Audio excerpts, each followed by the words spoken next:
Bismillahirrahmanirrahim. Assalamualaikum warahmatullahi wabarakatuh. Pada kesempatan ini kita akan bahas tentang struktur atom. Ini adalah gambar meledaknya sebuah bom atom di kota Nagasaki dan Hiroshima.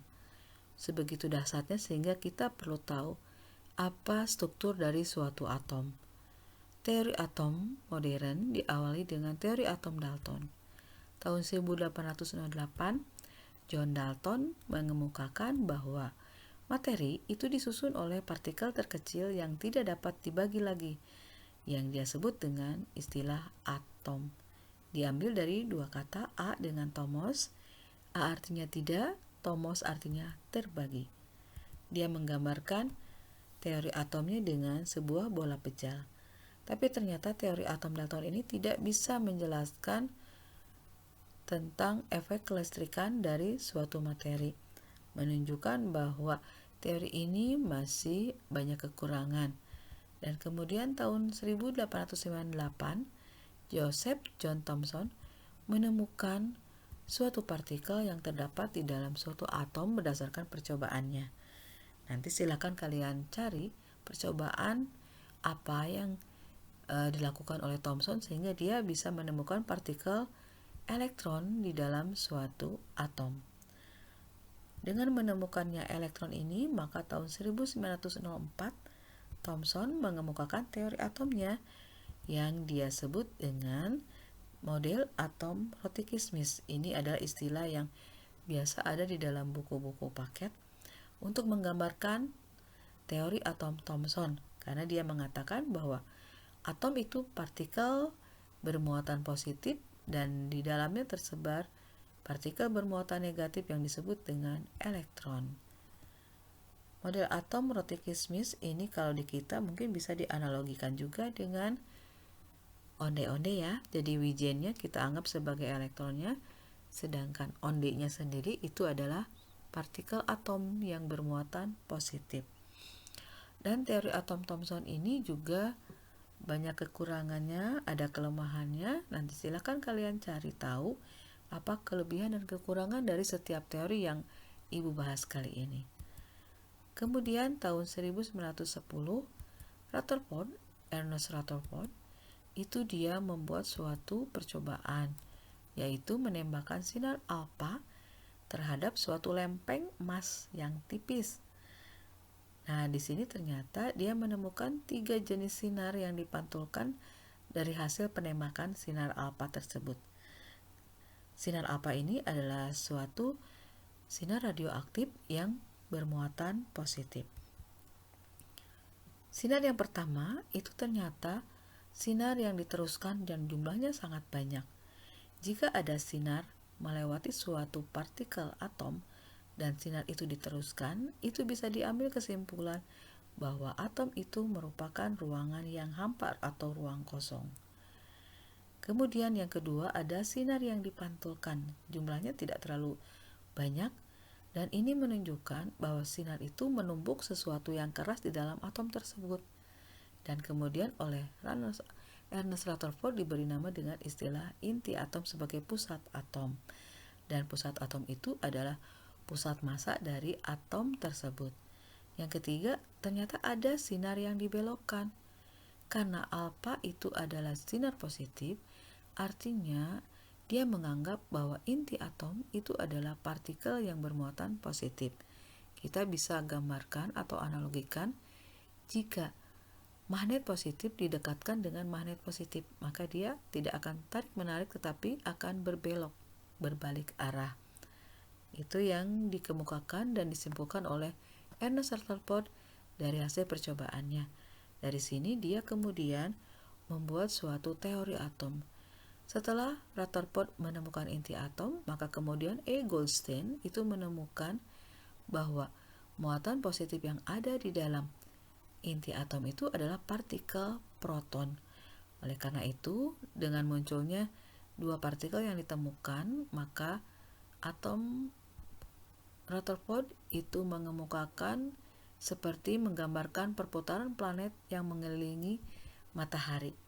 Di sini dia menggambarkan bahwa di dalam atom itu ada inti atom, di dalamnya terdapat partikel atom yaitu proton dan elektron berada mengelilingi inti atom. Ya, ini adalah teori atom Rutherford.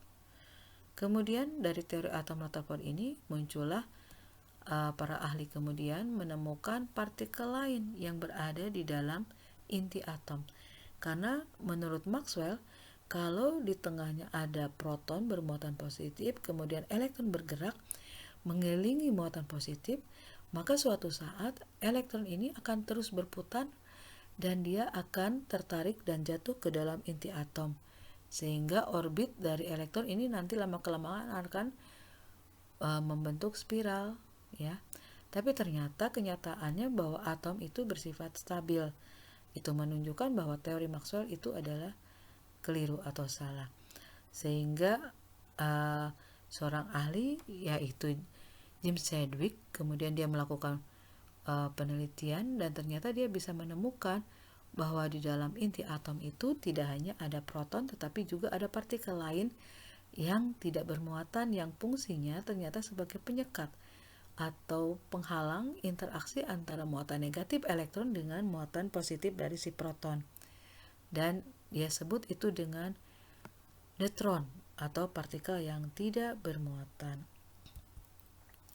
Sehingga muncullah teori atom Bohr, yaitu teori atom yang menyempurnakan teori atom Rutherford. Tahun 1913 Niels Bohr mengemukakan teori atomnya yang dia gambarkan seperti ini, bahwa atom itu terdiri atas inti atom yang di dalamnya terdapat proton dan neutron, sedangkan elektron mengelilingi inti atom pada lintasan atau tingkat energi tertentu. Jadi kata kunci dari teori atom Bohr ini adalah ada lintasan atau tingkat energi tertentu yang dimiliki oleh setiap elektron untuk berputar mengelilingi inti atom. Ini adalah gambar dari teori atom Bohr. Ya, jadi elektron bergerak terus pada orbitnya, sedangkan di dalamnya ada nukleus atau inti atom yang mengandung dua partikel, ada yang bermuatan positif yaitu proton dan ada yang tidak bermuatan yaitu neutron. Terakhir adalah teori atom mekanika kuantum. Teori atom modern atau mekanika kuantum ini dikemukakan berdasarkan tiga teori, yaitu teori de Broglie yang mengatakan ada dualisme partikel gelombang, bahwa elektron itu bisa sebagai partikel gelombang, dan Erwin Schrödinger dia mengemukakan tentang mekanika kuantumnya. Satu lagi adalah Heisenberg mengemukakan tentang azas ketidakpastian, artinya bahwa elektron itu tidak bisa dipastikan posisinya berada pada orbit mana, tetapi mereka mengemukakan bahwa elektron itu berada dalam suatu ruang kebolehjadian kita bisa menemukan peluang terbesar menemukan elektron, dan dia sebut dengan istilah orbital. Ini adalah gambaran untuk model atom mekanika kuantum atau model atom modern. Di dalamnya tetap masih ada inti atom, sedangkan elektron itu digambarkan tidak dalam bentuk garis orbit tetapi dalam bentuk ruang orbital. Oke. Dari hasil penemuan partikel atom itu, maka kita bisa menyimpulkan ada 3 partikel di dalam atom, yaitu yang pertama adalah elektron yang mengelilingi inti atom dengan lambang E, dan dia adalah gelombang elektromagnetik sehingga dia adalah suatu partikel yang tidak memiliki massa, berarti massanya adalah 0 SMA. SMA ini adalah satuan massa atom. Sedangkan muatannya berdasarkan hasil penelitian dari Thomson dia adalah bermuatan negatif 1. Kemudian yang kedua adalah proton yang berada di dalam inti atom, ditemukan oleh E. Goldstein berdasarkan hasil percobaan yang menggunakan modifikasi tabung yang dipakai oleh Thomson, dan dia menemukan ada partikel lain yang berlawanan arah, yaitu partikel yang bermuatan positif dengan massa SMA adalah 1. Sedangkan yang ketiga adalah neutron ditemukan oleh James Chadwick, adalah partikel yang tidak bermuatan diberi lambang dengan huruf N, dan dia memiliki massa 1 SMA. Maka dari gambaran ini kita bisa menyimpulkan bahwa suatu atom itu memiliki massa yang ditentukan oleh proton dan neutron. Proton dan neutron ini berada dalam inti atom. Maka massa atom sama dengan massa inti atom. Seberapa besar jumlah elektron tidak berpengaruh terhadap massa, ya. Nah, sedangkan muatan suatu atom itu ditemukan atau dikarenakan oleh dua partikel saja, yaitu elektron dan proton. Sedangkan neutron tidak berpengaruh terhadap muatan. Jika muatannya positif, itu menunjukkan proton lebih banyak dibandingkan dengan elektron. Jika muatan atom negatif, menunjukkan bahwa elektron lebih banyak dibandingkan dengan protonnya.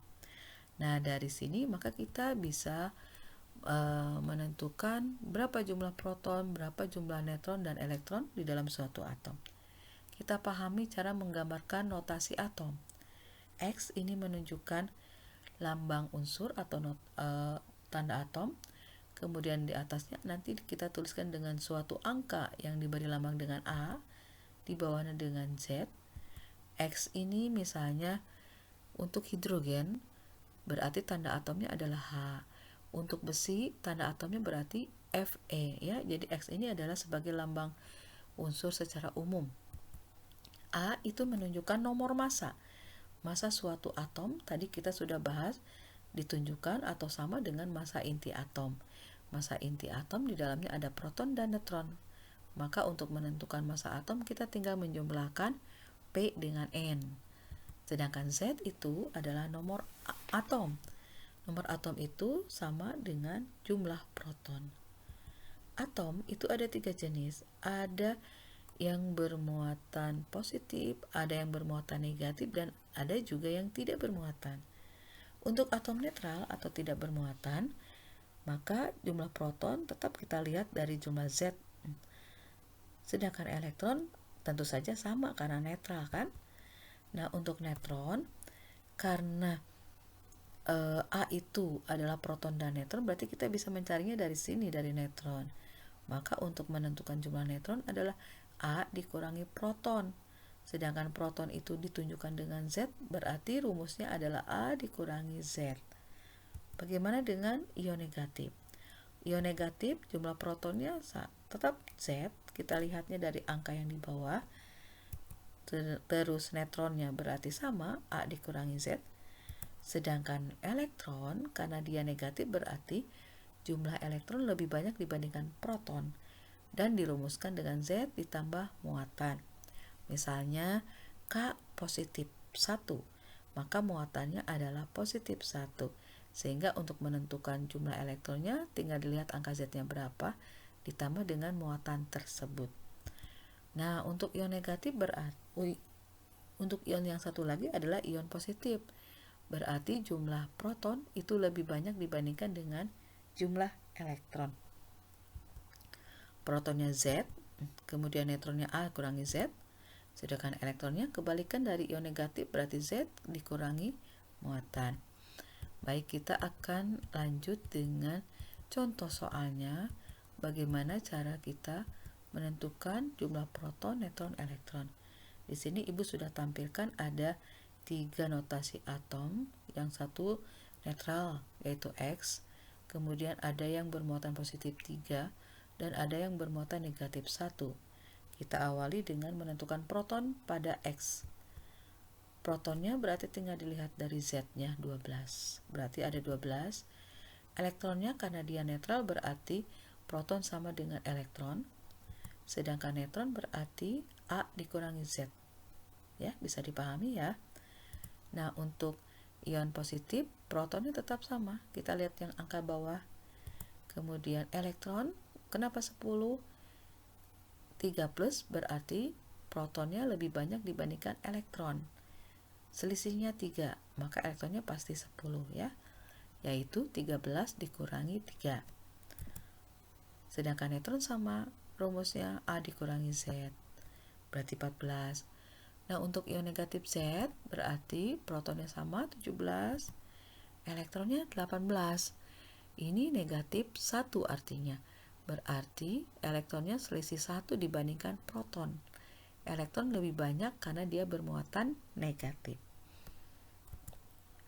Neutronnya adalah 18. Kalau kita gambarkan dengan sebuah tabel, ini ada notasi atom, kemudian ini ada nomor massa atau A, ini ada nomor atom atau Z, proton, elektron, dan neutron. Di sini ada notasi atom A dengan diketahui nomor massanya adalah 45. Maka kalau kita sudah tahu angka di sini, kita tinggal pindahkan saja ke angka yang di huruf dekat A ini, ya. Itu menunjukkan nomor massa. Karena di sini ada elektron sebanyak 22 dan dia bersifat netral, maka jumlah elektron ini sama dengan jumlah proton. Proton sama dengan Z, dan Z itu adalah angka yang di bawah. Bagaimana neutronnya? Sama seperti di atas, berarti A dikurangi Z, berarti 45 dikurangi 22. Kemudian untuk yang B, di sini kita sudah diketahui 72. 72 itu berarti A, ya, atau nomor massa. Nah, kemudian di sini ada neutron 34. Karena neutron itu A dikurangi Z, berarti Z bisa kita cari, yaitu A dikurangi neutron, sehingga hasilnya adalah 72 dikurangi 34, 38. Karena Z 38, berarti Z itu adalah angka yang di bawah dan Z itu juga proton. Karena dia bermuatan 2 positif, berarti elektronnya adalah positifnya, berarti protonnya lebih banyak 2 dibandingkan dengan elektron. Maka elektronnya adalah 36. Yang C, di sini diketahui Z-nya 34. Z itu berarti protonnya 34, angka yang di bawah juga 34. Sedangkan di sini karena proton 34, di sini muatannya negatif 2, berarti jumlah elektronnya lebih banyak 2 dibandingkan dengan jumlah proton. Berarti berapa? Ya, betul. Berarti 36. Sedangkan neutron 32, kemudian protonnya 34 atau Z-nya 34, maka kita bisa menemukan berapa jumlah A atau nomor massanya, yaitu 34 ditambah 32, ya. Massa sama dengan inti, berarti sama dengan proton ditambah neutron. 66, maka kita tulis juga angka di atasnya 66. Yang terakhir adalah D. Di sini sudah ada angka 40 di A, maka kita langsung bisa tuliskan 40. Kemudian di sini ada elektron 18. Karena di sini adalah ion positif 1, berarti protonnya lebih banyak 1 dibandingkan elektronnya, sehingga jumlahnya adalah 19. Karena proton 19, berarti Z 19 dan angka yang di bawahnya 19. Neutron berarti A dikurangi Z berarti 40 dikurangi 19 berarti 21.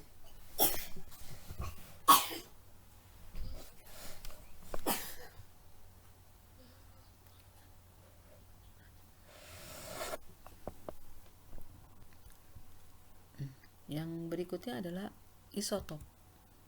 Isotop itu iso artinya sama. Ada huruf P di situ, ya, itu sebagai patokannya kita menentukan istilah isotop dengan isobar. Ada 2 partikel, ada Cl dengan Cl lagi, tapi berbeda apanya? Masanya, ya, yang di atas. Yang bawahnya adalah 17, ya, sama. Ini yang disebut dengan istilah isotop. Maka kita bisa simpulkan isotop itu adalah atom yang memiliki nomor atom atau proton sama, tapi nomor massa atau jumlah neutronnya berbeda.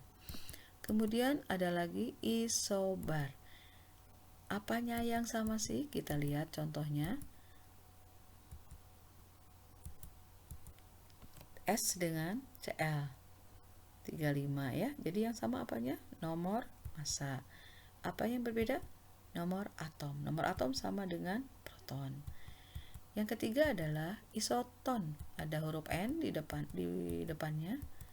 Kita lihat di sini, apanya yang sama? Oh, tidak ada yang sama kan, ya. yang berbeda, nomor atom dengan nomor masanya berbeda. Kalau kita tentukan neutron bagaimana? 35 dikurangi 17 adalah 18. 36 dikurangi 18, 18 juga. Berarti yang sama adalah neutronnya. Sesuai dengan huruf ini ya, N, neutron. Oke, ini adalah isoton. Satu lagi adalah isoelektron. Isoelektron berarti 35 Cl- dengan 36 K+. Namanya sudah isoelektron, berarti yang sama adalah elektronnya. Ini proton 17, ada -1, berarti elektron berapa? Ya, 18. Kalau ini K+1, protonnya 19, berarti elektronnya berapa? 18 juga. Maka pasangan ini kita sebut dengan isoelektron. Nomor atom, nomor massa beda, tapi elektronnya sama. Baik, itu saja. Semoga bermanfaat. Sampai ketemu lagi. Wabillahi taufiq wal hidayah. Wassalamualaikum warahmatullahi wabarakatuh.